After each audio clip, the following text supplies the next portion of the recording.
Професоре, би започнала со она што е најактуелно, тоа е руско-украинската војна. Првото прашање ми е како таа ќе влијае на глобалната економија, но конкретно и на нашата домашна економија. Значи, во овој глобализиран свет, што год да се случи на било кој делч од планетата има влијание врз целата планета, економски збориме. А па кога имате судир на вакви две огромни држави, едната е суперсила, другата е исто така многу голема држава во европски дел, тоа значи дека цела светска економија ќе трпи од ова. Ние сме сега тука блиску до тоа, до тој регион, иако не директно поврзани економски толку страшно, меѓутоа сепак блиску, и особено бидејќи сме и дел од европскиот континент, главниот дел, тоа значи дека ќе имаме изразени последици. Прво, битно е дека овие две држави се многу големи извозници на енергенси. И меѓу себе и цела Европа, ние сме дел од тој пазар, така да тука кај енергијата ќе има страшни последици, бидејќи еве гледаме веќе цените растат и ако не се запре брзо кризава, тоа ќе си остане така еден продолжен период. Сега се молиме да заврши побрзо војната, друго не може да се направи. Второ, овие две држави се огромни извозници на ресурси, суровини и други видови на ресурси, и тоа ќе има влијание врз покачување на цените, бидејќи тоа све се влезни трошоци во производството на секој производ и скоро секоја услуга. И трето, тие се дел од оние така наречени бизнис ланци или supply chains ги викаме на англиски, од производството на голем број на компании, и целото тоа ќе има и тако видна ефектна, го викаме, скренување, свртување на трговските текови, преселување на капитал, особено ако потрае, така што последиците ќе бидат навистина страшни, големи ќе бидат. Страшни се за оние што нема да бидат прилагодени, а за оние што ги предвиделе или ги знаеле тековите однапред ќе бидат супер дојдени, бидејќи ќе направат пари. И тоа е секојаш така, од секоја криза, од секоја војна некој прави пари, другите губат живот и пари и така натаму. Генерално на Македонија тоа ќе има влијание и веќе го има влијанието и во претходните месеци го имавме во предворието на оваа криза, на оваа војна со енергијата. Ние сме како мала економија врзани за и земја која што нема голем број енергенси. Сонцето уште ни е многу убаво, ама не знаеме да го користиме доволно и заради тоа е за нас влезен трошок од увоз трошок, покачување на цената на енергијата, и тоа веќе го осеќаме. Владата веќе интервенира. Во иднина тоа ќе биде уште само, ако не за превојнава, уште полошо. Директно извоз ние немаме премногу голем во Украина па ни во Русија. Меѓутоа, тоа не значи дека индиректно нема да имаме последици, бидејќи тие се дел од други некои такви ланци, така што и тука ќе има негативен ефект врз македонската економија. И сега, ако тоа не е доволно, што тоа ќе значи за обичниот граѓанин и дали има механизми кои што надлежните може да ги превземат сега во овој момент за да би се спречил во иднина некој поголем ценовен удар за граѓаните и доколку ги има, кои се тие механизми? За просечниот граѓанин тоа ќе значи дека веројатноста дека ќе му се влоши животниот стандард е многу поголема од веројатноста дека ќе му остане ист или па расте. Значи, тоа ние не може да тврдиме со сигурност за секој ден, но за просечен граѓанин веројатноста дека ќе дојде до влошување на животниот стандард е поголема, многу поголема отколку обратното. Единствено што може да се надеваме е дека тоа нема да биде премногу лош удар, голем удар врз животниот стандард на граѓаните.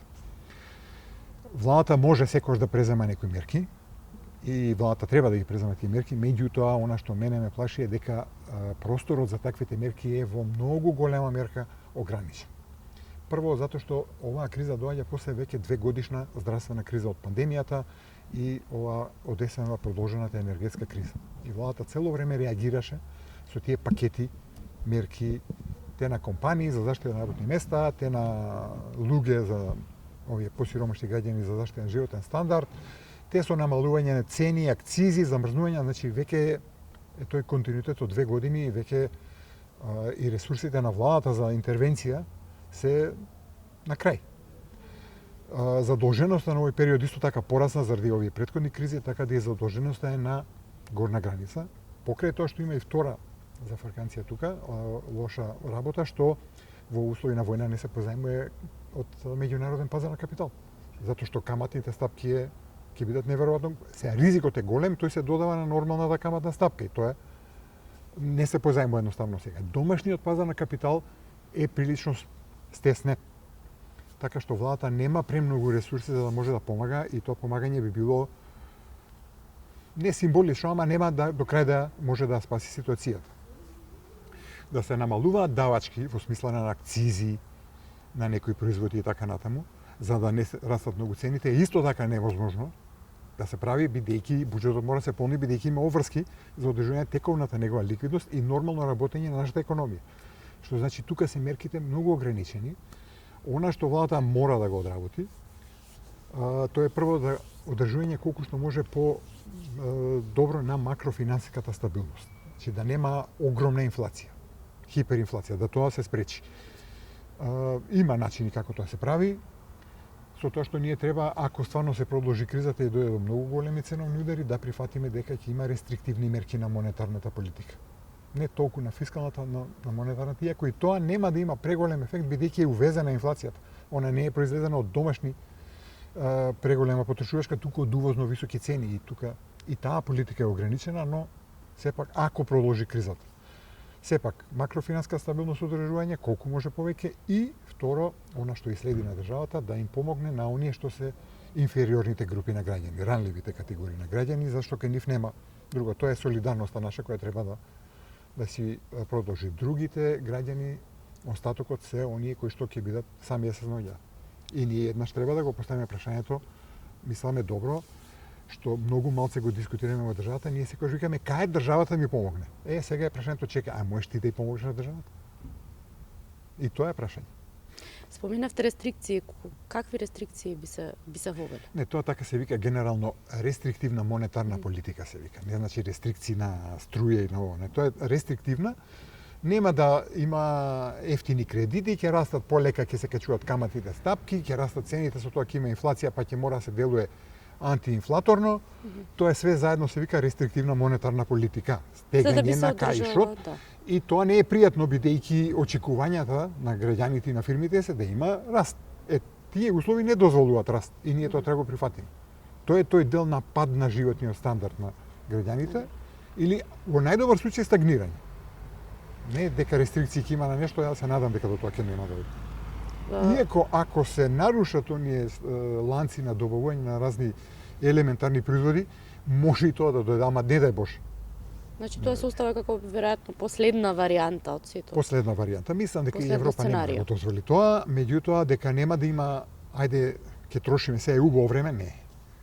Уште за крај би ве прашала во однос на новата владина мерка која од 1 март треба да започне да важи во државава, а тоа е ќе имаме одмрзнување на цените на основните прехранбени производи кои во декември беа замрзнати и ќе се воведува ограничување на трговска маржа на голямо и на мало за 5 и 10%.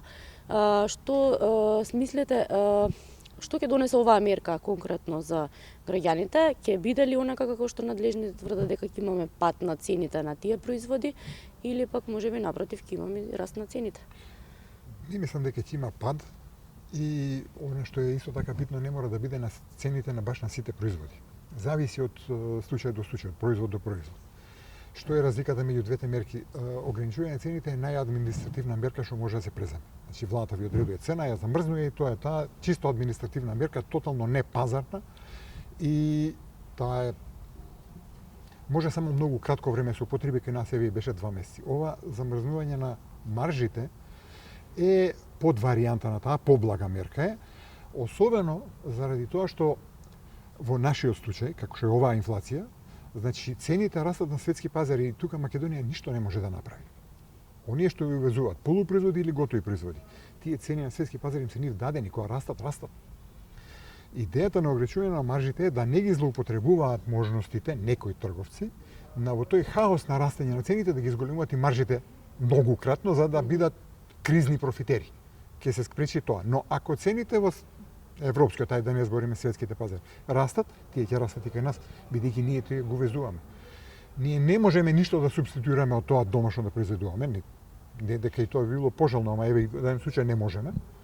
Така што тоа повторно ќе се одрази, но сепак е попазарна мерка, бидејќи кога ги ограничувате цените, кога цените се користат на тој начин како во име на заштита на животен стандард, ја максимизирате и плафонирате цената, тоа вие де факто не им помагате на сиромашите, повеќе им помагате на богатите.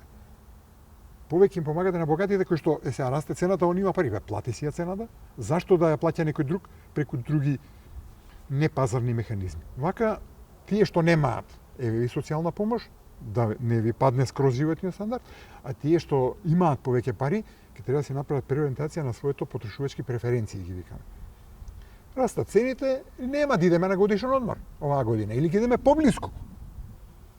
Ама ќе имаме основните потреби, ќе ги задоволиме.